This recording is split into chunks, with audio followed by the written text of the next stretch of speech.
My question earlier was about Ahamkara, that I've heard you say that Ahamkara is at the basis of all experience, and that this is what you've called universal egoity. And as far as I understand, that's I think I recall you saying that's sort of all there is this universal egoity. But then yesterday you spoke about how since the mind is buddhi infused with ahamkara, it's possible to have this experience of ahamkara subsiding and having buddhi just shining pure. And so I think there's something about ahamkara that I'm just still not getting, and I'm wondering if you could speak to that. Well, first, you're in a good company, because some great rishis never quite fully agreed on what Ahamkara is. You've had that? No, did you hear what I just said? I did. Yeah. Yeah. So you are in a good company. Yeah. There's no agreement on that. It's one of the most, perhaps, complex notions in terms of what it is really, what it represents. In terms of scholarly exposition, it's very simple.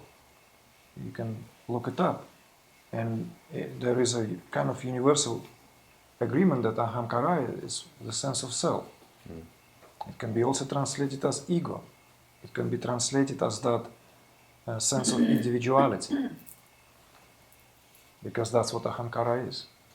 But Ahamkara is a universal principle, responsible for individuation of the cosmic mind, Mahat. And if not for Ahamkara, there will be no diversity whatsoever. Ahamkara is what brings diversity. Literally.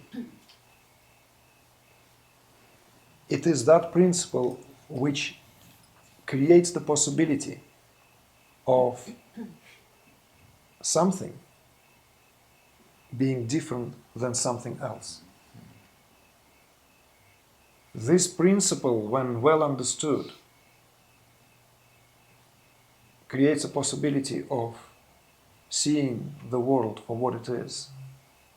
Therefore, it was never dismissed, although in some perspective it meant to be dismissed, because Ahamkara is also that which represents on individual level the egoic function. So it needs to be overcome, it needs to be transcended. But when I spoke about Ahamkara, I spoke about it from the perspective how it is viewed in Tantras, and in particular in Kashmir Shaivism. And the whole notion here is rooted in the centrality of the experience of I. This is very tricky here, because on one hand, I stands accused. It is the I that is a predicament. That as long as there is this I, a sense of I, then one is considered to be bound, either bound to the physical gross reality or bound to the subtle reality. Makes no difference. There are still people who insist that in profound states of samadhi they transcended the sense of I entirely, and there was no I. To which Abhinavagupta notoriously said, where is the uncertainty that that being transcended the I, if not for the I to report it? It's a simple inference here employed. Therefore, there is a specific term in Kashmir Shaivism, a specific term. It's called universal egoity. Universal egoity, which what aham represents. Aham. Not ahamkara now, but aham. Aham, it's the English I am.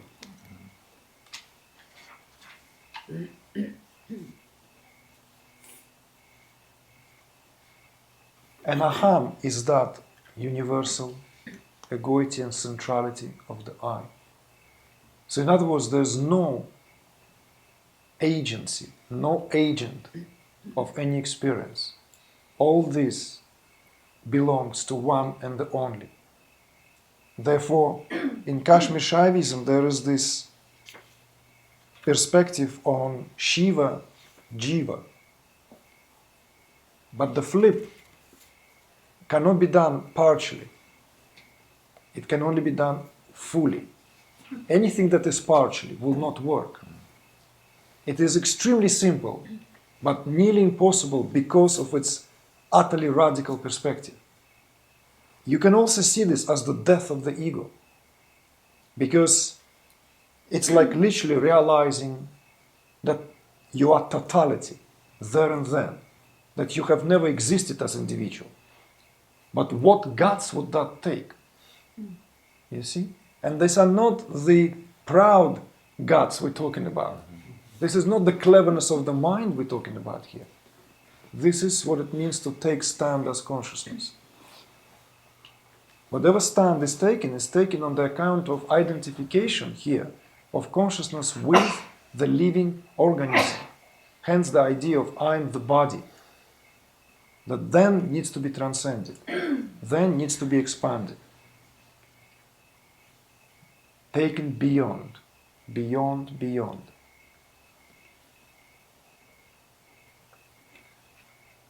But the understanding of the universality of that, it doesn't say that ego doesn't exist, but there is no such thing as individual ego. It's only universal ego, and that's the ego of Shiva. That's why it is called universal egoity.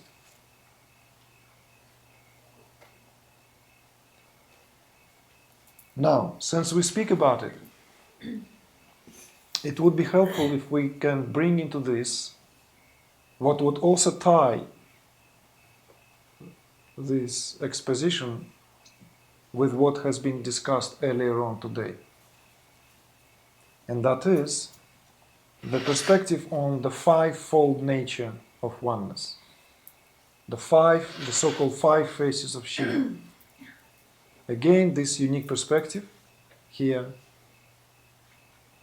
gives or sheds more light on this. It will help you understand it better. And this fivefold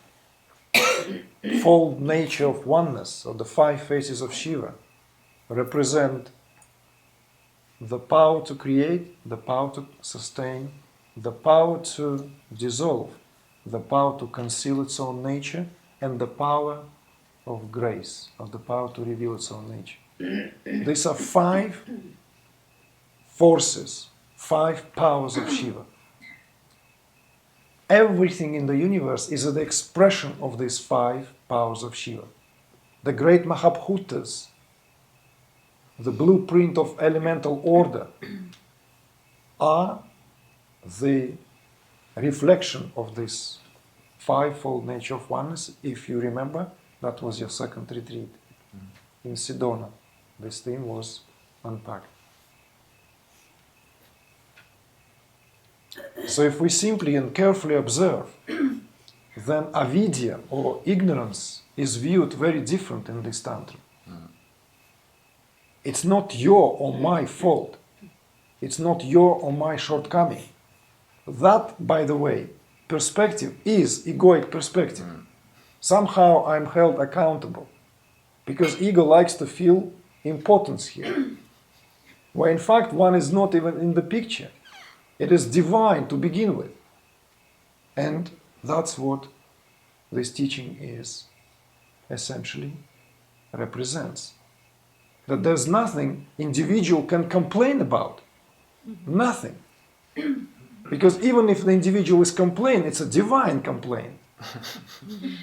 Even misery is divine misery because it's Shiva employs one of its 5 powers. The power of concealment is operable at the moment. It only takes some attention to that. And we can bring the end to this constant complaint that we have. It's just we forget that this is very important. When that is understood, and that is meant to be understood, that these 5 powers, that the power to create, the power to sustain, and the power to dissolve, are the same as in Vedic perspective or as the same as in Vedantic perspective. But in Tantra here, the additional 2, the power to conceal. Shiva conceals its own nature, and Shiva reveals its own nature. So it's literally known as the power of concealment and the power of grace. See?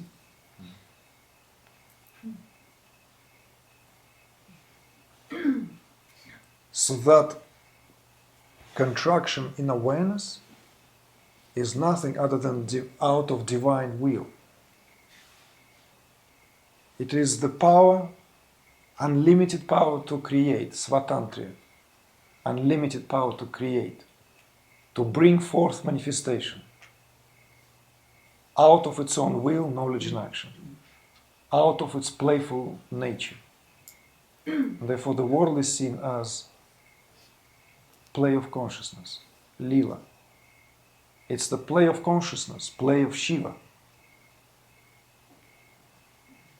In the play of consciousness,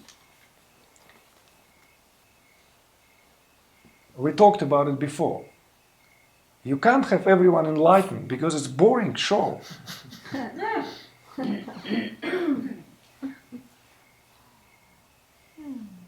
In a real theater, something is happening there.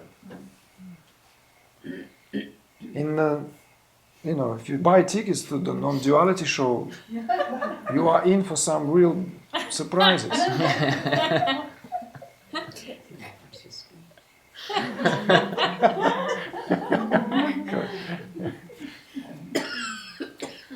Yeah, you'll sit all evening waiting for a show to begin. It's kind of a John Cage sort of a thing. Yeah.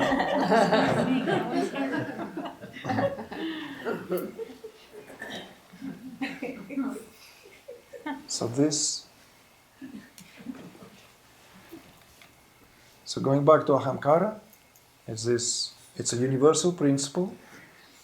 So there is Ahamkara as universal principle responsible for individuation. And on this apparent individual plane of existence, that Ahamkara is literally what creates the possibility of individual experience. We are convinced that this experience belongs to me. It is property of Ahamkara. You now suck your pen, and it is you who is sucking the head of the pen. Not me, I know that. Mm-hmm. I can only see you doing it. You have that direct and visceral experience of that, just as you're holding the microphone. I'm only speaking. You see? If not for Ahamkara, there will be no way for all this to happen.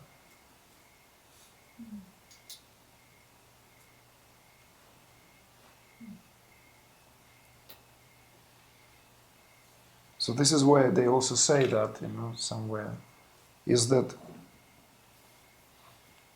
Ahamkara is not only to be discarded, it's actually need to be developed well.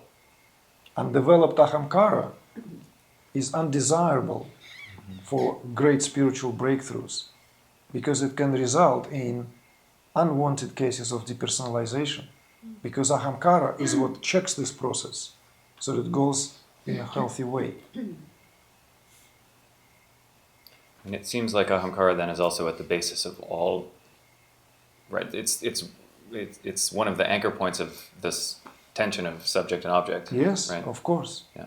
Of course, that goes hand in hand. This is where that whole drama begins. It's inseparable from the original cause and effect. It's inseparable from karma.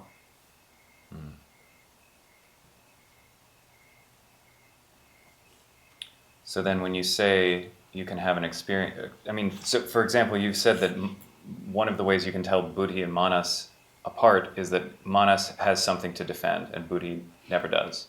Yes. So, Because buddhi doesn't have identity. You see? It's pure intellect. And manas already full of identity because of the presence of Ahamkara there. so is it possible to have an experience in what we would call experience of pure buddhi or not? Well, it's not that you have the experience of pure buddhi, but the intuition is the chief property of buddhi. Okay. You see? Intuition is the pure property of buddhi. And life lived in spontaneity. It's a chief characteristics of the one who no longer bound by the rigidity of activity of the mind very often. Mind falls into these grooves. Even mind who is expanded, it's still bound to fall into the grooves. It's the nature of the mind. The nature of the mind is this rippled activity. One way or the other, we identify with it or not. Creative beings, they know exactly what that means, because without well-developed intuition, very difficult to get insights into what otherwise no access through pure logic or through pure rationality. This is what artists and scientists share. The creative insight has nothing to do how I've learned in school that this color, that color put together, or this against that. These are the semantics, these are basics. You know, if I put light against the dark, then it stands out. If I put dark against the light, it stands out. You know, this shape, that shape, proportion, relationship. That doesn't make a work of art. That doesn't make one tick. What does is pure intuitive process. So the greatness of the artist is the one who writes that throughout. Completely writes that throughout. In the same way, the greatest breakthroughs in science apparently come from that place, where mind cannot solve the apparent dilemma or whatever is there to be solved, and then it goes, the gears are shift, go on a shift, and suddenly one is trampolined into the discovery. This is what Einstein was, notoriously known for his breakthroughs that would come in a dream, you see. That's why many of his peers really thought that this is unfair. How great that,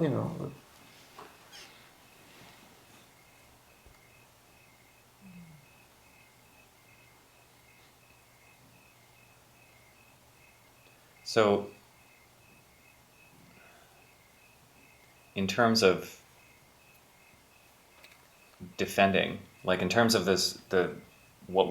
what's often called ego, that maybe pride is a better term, right? There's a mechanism of defense of this body-mind conglomerate that's at play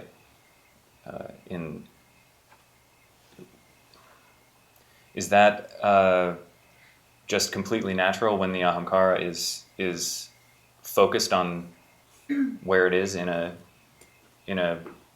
bound soul, in